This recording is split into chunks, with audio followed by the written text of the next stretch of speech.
শেখ মুজিবুর রহমান সহ মুজিবনগর সরকারের সাথে সংশ্লিষ্ট কোনো মুক্তিযোদ্ধার মর্যাদা বাতিল হয়নি বলে জানিয়েছেন মুক্তিযুদ্ধ বিষয়ক উপদেষ্টা ফারুক আজম। সচিবালয়ে সাংবাদিকদের সঙ্গে আলাপকালে এক প্রশ্নের জবাবে উপদেষ্টা কথা জানান। সংবাদটি ভুলভাবে প্রচারিত হয়েছে বলেও জানান তিনি। বিস্তারিত নূর মোহাম্মদ ভুঁইয়ার রিপোর্টে। রাষ্ট্রপতির নির্দেশক্রমে গতকাল রাতে জারি করা হয় জাতীয় মুক্তিযোদ্ধা কাউন্সিল সংশোধন অধ্যাদেশ ২০২৫। এরপরে কিছু গণমাধ্যমে সংবাদ প্রচারিত হয় বঙ্গবন্ধু সহ মুজিবনগর সরকারের অন্যান্য মুক্তিযোদ্ধাদের মর্যাদা বাতিল করা হয়েছে। এতে করে সামাজিক যোগাযোগ মাধ্যমে শুরু হয় সমালোচনার ঝড়।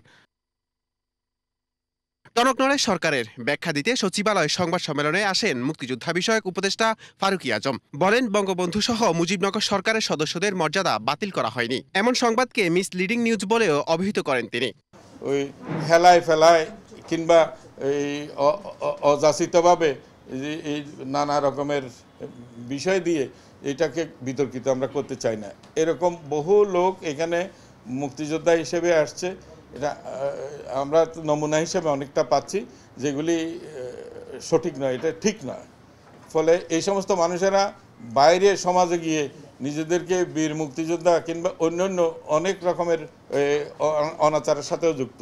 তবে উপদেষ্টা জানান, মুজিবনগর সরকারের অনেক কর্মকর্তা কর্মচারীকে মুক্তিযোদ্ধা হিসেবে অন্তর্ভুক্ত করা হয়েছিল। তাদের সেই তালিকা সংশোধন করে তাদের মুক্তিযুদ্ধের সহযোগী করা হয়েছে।